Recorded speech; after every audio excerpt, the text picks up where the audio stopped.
Damn, Jay. Shit, you know what I feel like right now? I feel like Michael Jordan, bitch. Game 7, it's 3 seconds on the clock. Give us the ball, bitch, you know what we gon' do, nigga. It's game time, nigga. We clutch for it. I got Louis Vuitton on, headed to the Gucci store. I got 10 pair of 11s, wore 8 of them, got 2 more. I just threw back 2 perks and thought I was on Pluto. Walking around, pockets fat, looking like a sumo wrestler. I be charged up like a Tesla. If a nigga play, he gon' lay her, he gon' end up like a vegetable. Got a bad bitch and I'm texting her, she wanna eat me up like an edible. I'm breaking down all these chickens, how I'm living, this shit federal. I ain't never filed my taxes, but I'm bringing in hella revenue at the top. Knocked away, stolen away. 2-on-1, Jewett-Giles to Blair, and the lefty scores it. Biggest lead of the game for either team.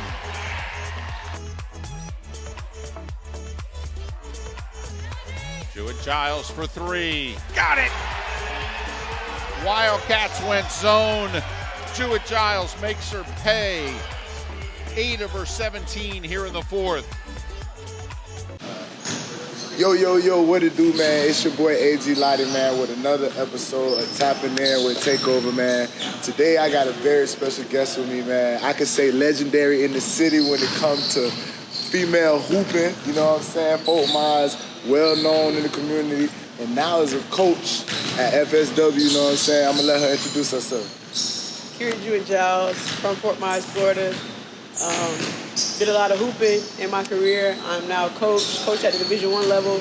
Now I'm here at FSW. Looking forward for a great opportunity. Nah, that's lit. So I kind of want to just get into like your early life, like you from Fort Myers, so like what it was like growing up in Fort Myers and like what schools you went to.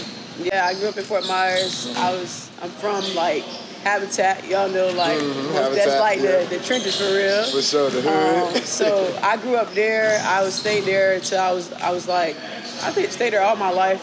Right next to Dunbar. I went to Dunbar High School. Only went to 3 schools in my life. I went to Franklin Park, Fort Myers Middle, and Dunbar High School. Yeah, definitely. So again, I grew up in the trenches, man. Like, but I think the biggest thing, like, a lot of people be like, oh, it's not where you come from. It's about like, you know, where you going. So like, I think the hood really like made me for real. Like the boys out there, I was always outside in the trenches playing football, playing basketball, and I think that's what really like developed me into the person who I am. Like they took care of me. Right. Like you know how you have drive-bys, you have shooters and all that. Seeing all that stuff, that could cause some people to like be traumatized. Yeah, be traumatized, derail in life. But I think the biggest thing for me that made me want to get up out of there. Yeah, for sure.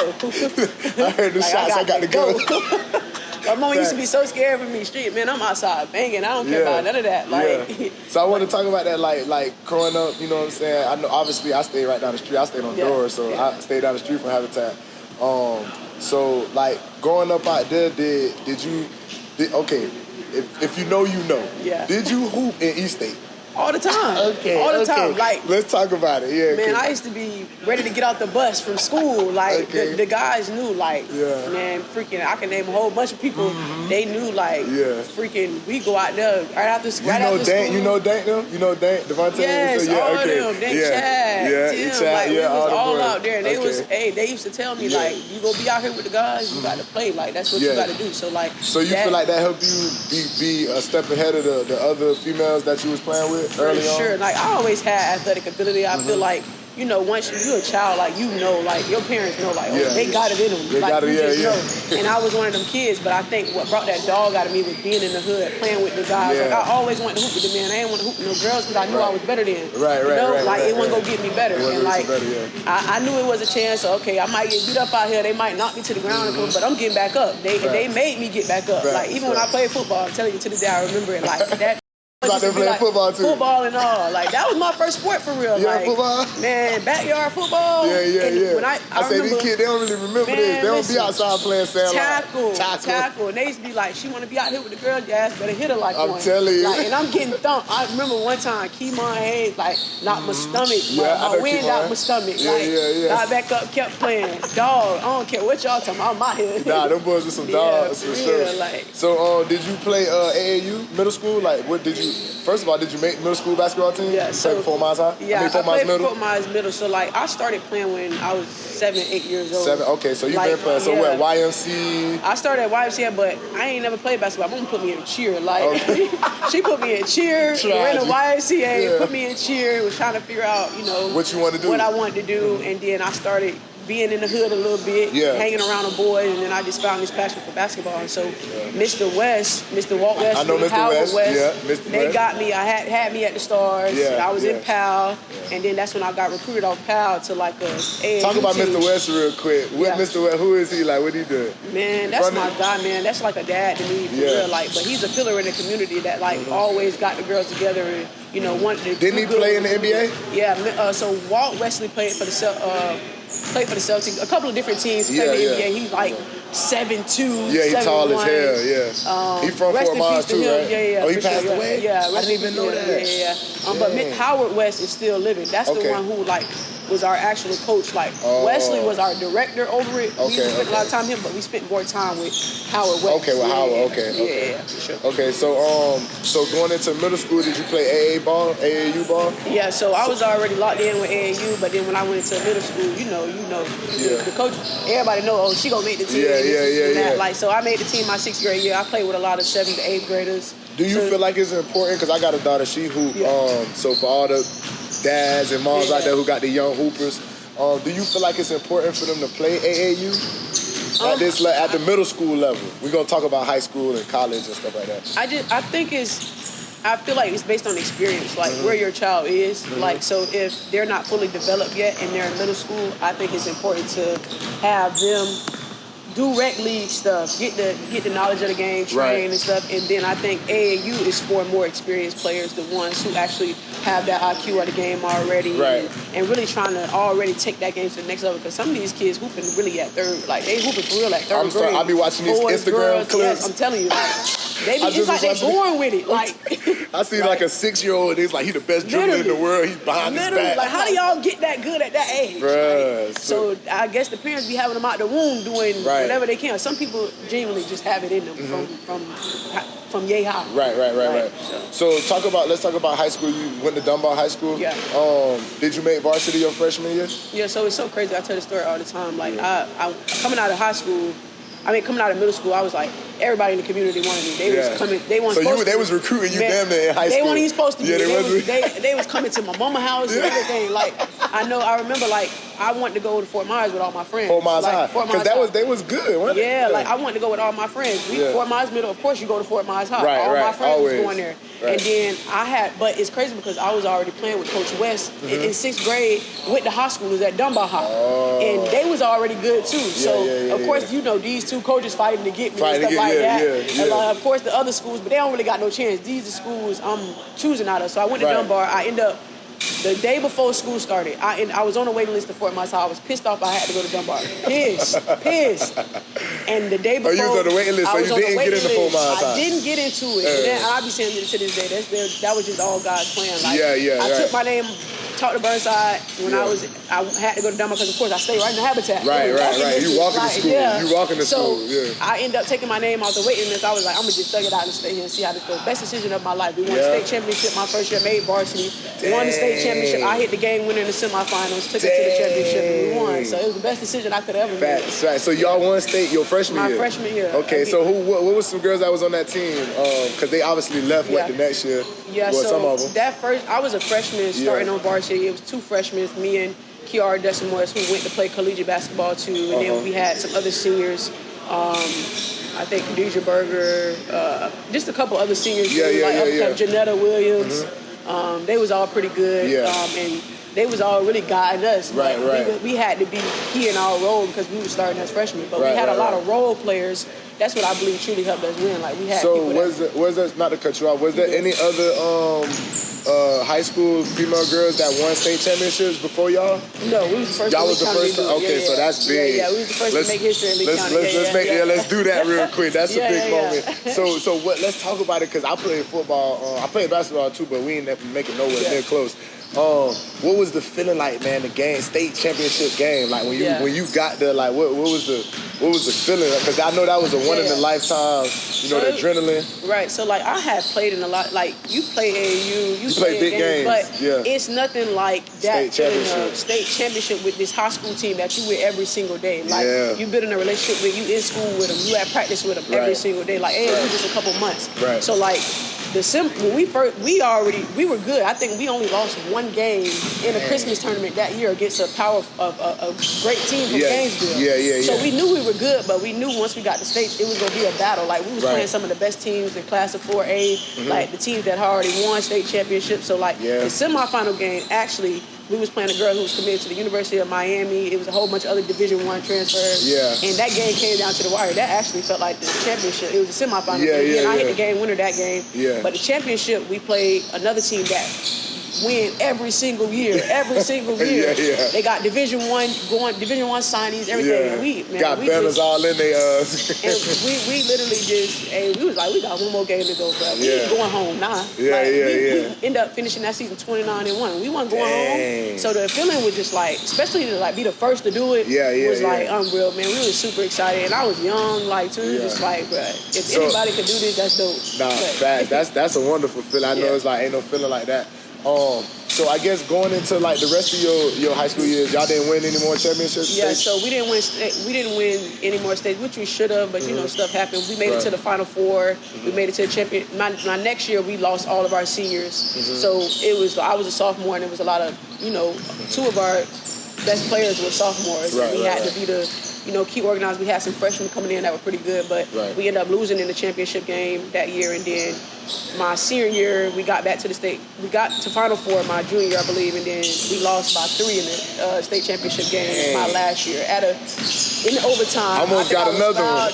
Yep. Oh, you found out that game? Yeah, we was up by 3 in regulation. Actually up by 4. Yeah. And then they had a North Carolina signee, and she went off, had about 30. Crazy, and then we went in overtime. I was fouled out. The other best player was, trying but that's to do a good way to go out though, senior year, man. Yeah, we should have won that, man. I'm still pissed about it. I got her back in college, so I ain't worried about it. I tell her that all the time. Facts. Okay, so let's talk about it. So obviously, were you highly recruited coming out of high school? Like what offers did you have? Yeah, so I end up I played AAU my sophomore year, junior year. Like I ended up, because I was playing on a travel team here, and then I went to a team called FGB with this guy named Kenny Salina, and he really helped my recruitment big time. Like I was hooping on the big stage in front of hella college coaches, and then I started pulling one tournament after another. I was just pulling offers. Of course, I had all the low mid-major, but I had some Power 4, SEC. I had Arkansas. I had the Southern Misses, the FAUs, the FIUs, like all those schools, like. But bigger ones, I had a couple from, like I said, Arkansas and the SEC. I wasn't like a UConn or no type of thing because I was small. I was overlooked because I was small. But I could get after it on the defensive end. I had a lot of speed and stuff like that. So of course people was gonna pass me because I was a little bit smaller than what everybody else was. But so where did you end up going? Your freshman year? Yeah, so college. I ended up going to the University of Southern Mississippi, and I just felt like that was home. The coach there came and did a home visit, and I just felt like that was a lot to me. I needed a family away from home, being that I was going to be far. So I ended up going there because I knew I would play. Like she told me, like, if you earn this, you go play. And a lot of people not known for going in their freshman year and playing right away. So I knew, okay, if I go to a bigger school, like I may have to sit out 1 or 2 years. I love the game so much. I want to be around a great team, great players, but I still want to contribute. And so I grinded it out, and I was able to play and start. I think my first game of my college career, I had a triple-double. Like, dang, snap. Okay, so what was Southern Miss like? Like what was the college like? The area, Mississippi, like Florida girl going to Mississippi. So it's different, man. Mississippi country, but I was in the top 10 college town, so it was better than what I knew here because everybody be like, oh, it's nothing to do in Fort Myers, which truly it isn't. But I had so much to do when it came to college town, like going to sorority, going to parties. Like that was one of the best times of my life as far as experience in college. Experience. You got football, you got game days, like that's lit, it's bro. Lit, like, and then as far as basketball, like I got better because we had WNBA draft picks on our team. Like, so I was getting better every single day. I was one of the only freshmen to start, so I had to compete against the best of the best every single day. Right. So fast forward, you end up transferring? Yeah. So what year did you transfer? I transferred in 2017. All of our coaches, like most of the staff, had left, and the coach, I told him like, if you leave, I'm out of here, bro. And then I was like, he left and went to another school, and then all of our seniors left. So I was just like, I'm gonna go back home and do something for my community. Want to play in front of my people because I spent 2 years. You know, my people used to come up every now and then. But so you transferred your junior year? Yeah, I transferred my junior year. Going into my junior year, I came to Florida Gulf Coast University. Okay. So what was it like? Now you back at home, FGCU. You already known the big basketball star in the whole town. Now you get to play in front of your hometown. Like what that was like? Man, best decision I could have ever made. I tell people to this day, like, I could have had opportunity to go to other schools. Right. A lot of SEC schools contacted, but I knew I wanted to go somewhere. One, win, and two, I was going to get better. Of course, it's at the time, was FGCU winning when you went there? Yeah, for sure. Yeah. They was making it to NCAA tournament, Sweet 16s, going winning championships, conference championships. So they had the forefront of the standard of this is a championship culture. You ain't just finna come in here and think you're finna do whatever you want to do. I had the opportunity to stay at Southern Miss, scored 30 points a game, but was I gonna win? So I'd rather sacrifice 15. So you can win. And I want to get me a chip. So I ended up with 3 rings. I'm okay. So let's talk about it. College, you end up going to championship? Yeah. So when I was at my first year, I sat out because the rules was different. It was back then. Yeah, but we still was able to practice. We just couldn't play in the actual game. So I was a key member on the scout team and stuff like that. We won that year, and then I was able to play those next 2 years. We won those 2 in the conference championship. Blew those outright, and then we made it to the NCAA tournament. We beat the Stanfords, beat the Missouris, we beat Duke by 30. That's played crazy. the LSUs. We always had a hard ass non-conference. We had WNBA coaches in our gym, all that good stuff. But FGC was the best experience of my life when it came to the coaching staff, just the school, the basketball world. So y'all end up winning a championship? So we got conference championships. So we play teams like Austin P, Jacksonville University, Central Arkansas, teams, EKU, teams like that in our conference. So I won 3 conference championships while out there. And then we made it to the first round NCAA tournament. We played Miami. I think we lost to them my last year by 3 or 4 or something. At Miami. So did you college? Obviously, you getting out of college. Did you get a chance to go pro? What was the pro situation like? And I know as far as football, I'm more familiar. And I know sometimes it's politics, sometimes it's agents, sometimes it's stuff like that. It's the same thing. So how was the process you trying to go pro? Did you try to go pro? What happened? So of course, it's every hooper dream to go pro. In the league and stuff like that. But the WNBA is not like the NBA where you got more teams, more guys, more bench spots. So you got probably I think they just added 4 teams. Just added 4 teams, but now they need to add more roster spots. Facts. Not more teams. We need more roster spots. So they cut. What's the WNBA roster spot? 12, I believe. 12. What's the NBA? About 15. 15. So maybe about 3 more spots. Okay. But it just gives more opportunity. You got some of the best players that was SEC Player of the Year is getting waived. That's crazy. Getting cut. Don't even make a roster. That's crazy. So my experience was just I played. It's so crazy. And it just worked out in God's favor. We had, like I said, we had coaches come into our gym and stuff like that. And then I actually did interviews for the Connecticut Suns for a training camp contract. But see, my last year was so unfortunate because it was COVID. Dang. And so we lost the NCAA tournament. I lost the training camp. And then so I end up, after that, I did my interview. Coaches told me, go overseas. The market will be different. You go overseas, get you a little bit more playing. My contract was just terrible because the market was so bad because of COVID. Teams weren't really, playing. They weren't paying. They was trying to figure out. And that seemed like that'd be the next thing for people to go across seas. So talk about the cross. That's where the money at. That's why a lot of players go overseas because that's where the money at. The league, the rookie contract probably I could go and be a teacher. And less work, less wear and tear.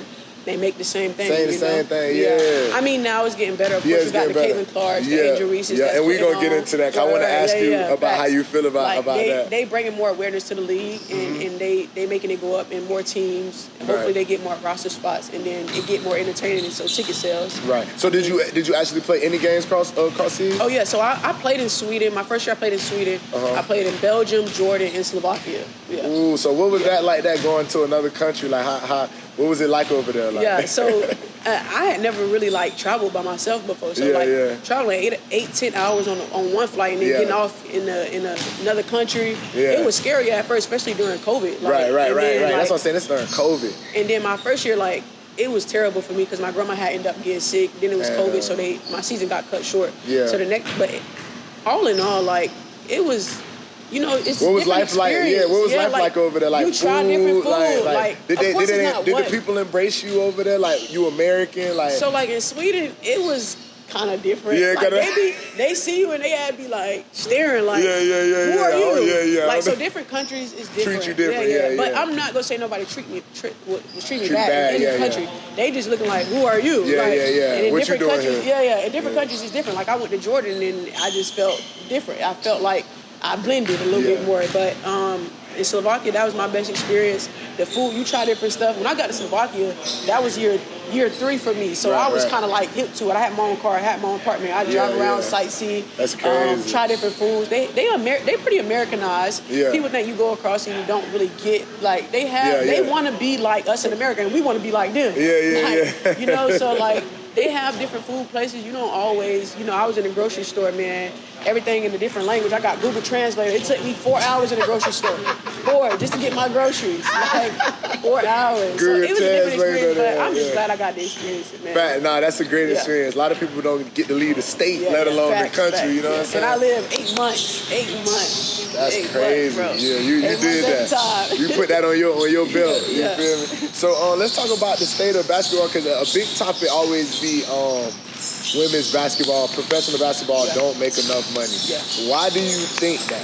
What do you think it is? Because I be reading comments and stuff like that, and I think the guys feel like because the women ain't dunking. Yeah. That'd be a big thing Entertaining too. is a part of it. Yeah, they feel like the entertainment thing is, but now it's really growing. Exactly. But it's why do you think it's just taking so long for WNBA those players to make that money? Because they deserve it. Yeah. I think it's an entertainment thing. Mm-hmm. The people got to be entertained, and if they're not going to come. So how do you get ticket sales? How do you make the money to pay these players? Right. Like you said, it's growing. Mm-hmm. You got the Caitlin Clarks who brought her whole fan base from Iowa. You got Angel Reese who brought her whole fan base. So the more entertaining it get, I think the better chance we have for players to get more money. They just made it to this year where now all the WNBA teams on charter flights. Before they was flying with regular economy. How? Yeah, why? that's crazy. Why? So you could have been on the plane with a WNBA player. And WNBA, NBA is equal. We do the same thing. Right. So how is it any different? Yeah, that's crazy. So, I don't know. So I don't really know how much, what's the top players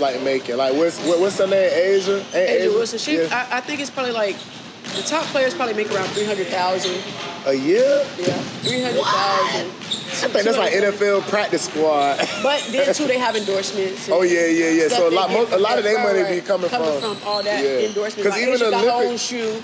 You go and play in Olympics. They play in Olympics, right? All that. So they make up for it in certain ways, but that's their base salary in the WNBA. And that's probably a base salary of a man who's sitting on a bench barely playing. Yeah, fact. And he get $300K. Fact. Somebody on the coaching It's staff. nowhere near fair, but that's just how it is in today's world. Nah, fact. Yeah. So let's talk about your coaching journey. What made you say, you know what, I'm gonna give back. I'm gonna start coaching. And what school did you start at first? And where you at now, obviously? Yeah. So while I was overseas, I just had some time with God, really, and it was just Lord, what you want me to do when it comes to trying to hoop, or do you want me to stop? You tell me. And he spoke to me and was just your time up with this. Because it wasn't making no sense. I get calls. I'm one of the best players in my conference, best players in the country. I'm up for player of the year, coach of the year, all this stuff. And then COVID hit. Boom. Then I go overseas, I got a terrible contract. I just seem like I can't get past. They telling me, hoop and come down here. Literally, I got a call while I was overseas. Come hoop. I couldn't make it because I was overseas already. Right. So I'm why it ain't? So I had to talk to God, and he just told me, this is your next step, this your calling, what you do. So I made the shift to, you know, I always had the coaching ability in me. You know, when you're a point guard, you coach really. Right. You a facilitator. So my IQ of the game, like, has always been there. So, like, my coach called me up. He always knew, like, I wanted to be a coach one day. Like, and he called me up, the coach that's in the coach for the Atlanta Dream. He was like, you ready to come work? You ready to come work for me? And this was at FGC. That was my first year there as collegiate, but I actually started my own travel ball organization for high school. So I coached there for 3 years with high school travel ball, and then I went to college. So are you the head coach? You was the head coach of the travel ball team? Yeah. So I was the director, the CEO, the head coach of the 17U team. We have 5 teams. I had a 17U team, 16U, 15U, middle school, little babies, and all that. And we had 2 teams within that. So I was the head coach of the 17U team. The team that, when you 17U, these are the girls that's getting ready to go to college and trying to help them get recruited and stuff like that. Right. So then I made the shift. It hurt me to my heart to lead them, but you know, you got to go. I ain't trying to stay in the same place forever. Right. So that's when I got the call from FGCU, coach interview for that, and we won a championship my first year with them. That's and lit. then they left and went to the league, and then now I'm here. Okay. So let's talk about like the FSW. First of all, I didn't know it was a JUCO. Yeah. So FSW being a JUCO and stuff like that, like, what's your goal here? Like, what are you trying to do, like, with your players that come here that you coaching, like? One, make sure just, like, they get all the tools they need to get where they want to go. Like, of course, all of them have dreams and aspirations of playing Division I basketball, or Division II, whether it is, and then making sure they get that. Make sure they become just better people. They know how to manage life, navigate life once they get out of school, and they're ready for every aspect when it comes to that. And then as for me, like, just to develop and get that experience, like, as far as player development, recruiting the top players in the country, so I can get back to Division I. That's my main goal.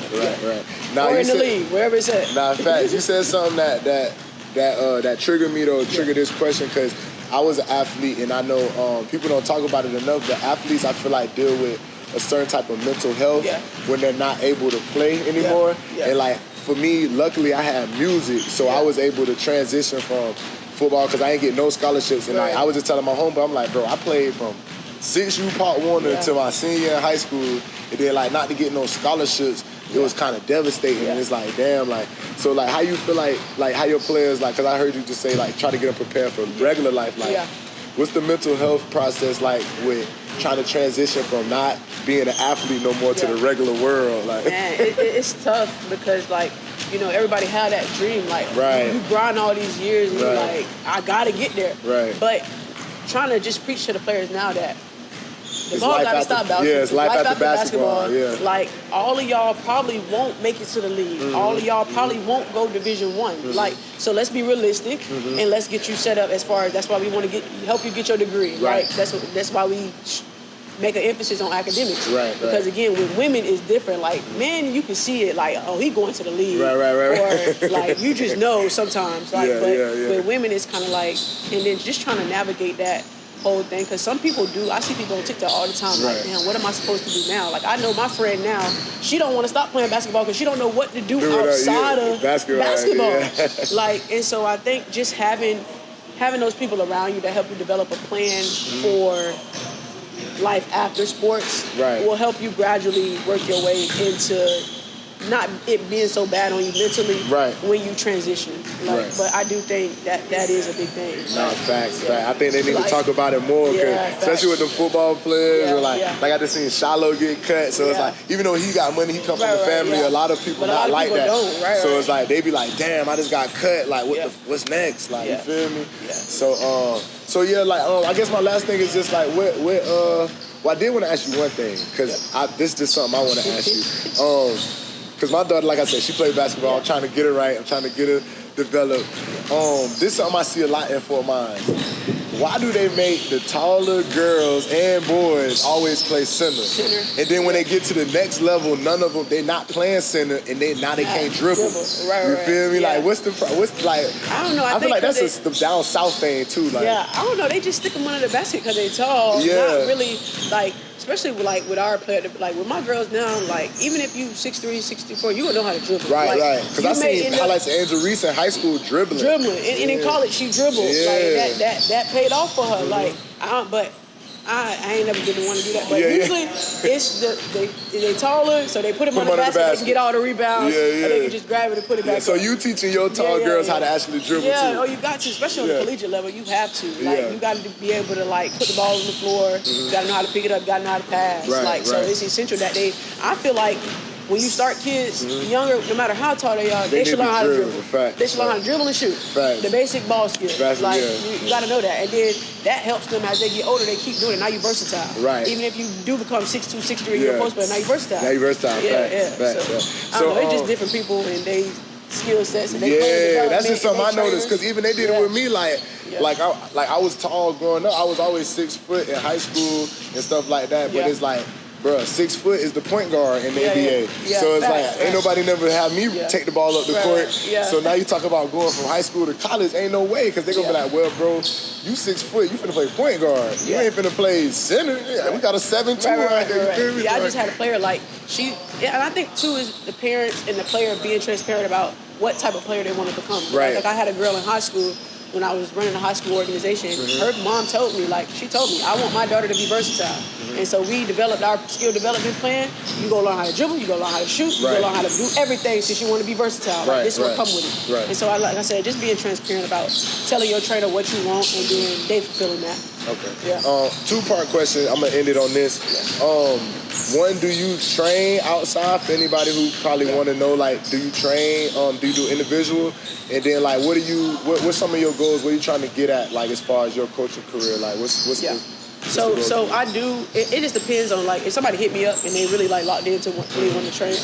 I'm all for investing the time. This is what I love to do. If I'm in the gym, I'm okay. Like I tell my boss all the time, he be telling me to go home. I'm at work, dog. I love this. I love this shit. I'm trying to get somewhere. I'm okay with being in the gym. I'm okay with training. My girls call me and I'm already going home. They call me. They want to work out. I'm coming back. I know they want to get somewhere. It's my job. Their livelihood, their future is in my hands in a sense. So I gotta be here for them, And anybody else that want to lock in and train. So I do on the side. It just depends on who hit me up and if they really locked in for real. Some people be playing. They'll hit me up and be like, oh, I want to train. Then I'll never see from them. So if you really want to train, you locked in for real. Boom, I'm all for it. And as far as my coaching career, what are you trying to get with it? What do you see yourself in the next few years? Man, I be thinking about this all the time, but I just let God do His thing. You got to sometimes. You got to let God sometimes. Everybody be like, do you want to be a head coach? But I don't necessarily think I want to be a head coach. Or what about going to the league? No, for sure. I want to be a high-level assistant, whether that's at the Texases, the Mississippi States, the Ole Misses, those Power 5 schools. I do think I will, in my career, get there. Like I said, I'm glad I started when I started, and I'm glad I know who I know because I know a lot of people that know a lot of people. And that's really what it all comes down to in this career, in this field of work, it's about who you know. And I just thank God, I got to work for my coach because, again, he had a dream. What if he come get me? I need him to. You went to the dream, you could be next. I see, like I said, if it's the league, it's wherever else is at, I'm cool with it. I just want to go higher than where I'm at. That's facts. And be in a good situation. I want to go work for a good boss. I want to be in a good organization. I want to be happy every day when I go to work. You don't want to. You don't want to make the money and be miserable. Exactly. And they come.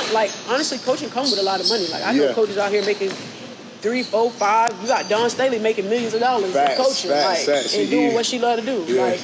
So, but it ain't really. It's. You got to take care of home, take care of your bills and stuff like that. But it's really I love the game. Facts. Just to be around the game and get paid for it. Be around it, and get paid for it. That's how I feel about the music. Just be around the music and get paid. And of course you invest, you grind. This is a part of the grind for me. I'm developing my experience, putting a lot of my resume, and just so I can get to the next step. Level, and I come in contact with a lot of Division I coaches all the time because they hit us up about our players. They want them. So this was the perfect job for me. Facts. It's almost like you transferring like everybody else. You in the transition phase like everybody else. But I'm just letting it work out. However it work out is whatever work out. Like I said, I just want to be in a great situation. I ain't just taking nothing for the hell of it, and I be miserable every day. I love coming to FSW every day. I love going to FGCU every day. So I ain't just taking nothing for nothing. Facts. You want to love it. You want to come here. Yeah. Nah, once I start loving it and having fun with it, I don't want to do it. Do no more facts. Nah, that's how it should be. For sure. Nah, that's how it should be. Well, man, look, man, it was good tapping in with you, man. My dog Keri, man. Appreciate y'all, Y'all man. follow. Let them know where they can follow you at and stuff. Follow me on Instagram at Coach Keri _ TikTok. I'm trying to get my content up, y'all. Definitely. I'm trying to go crazy. At Keri Jewett. At Keri Jewett. I just posted on TikTok the other day. Like, I'm taking this thing serious. Nah, I got a niche. I got, I'm finna start football girls and everything got there. So I'm on Facebook at Keri Jewett, same thing. TikTok at Keri Jewett. Instagram, Coach Keri _ all that good stuff. What other social media out there? Twitter. Coach Keri, all that. Y'all find it. Just look my name on. I have my name on there. I don't have no little ghetto names on there. Facts. Nah, you can Google my dog. I Googled my dog before I got here. I said, you can Google my dog. Nah, all right, man. But I appreciate y'all, man. Having another one, man. It's AG Lottie. We out of here.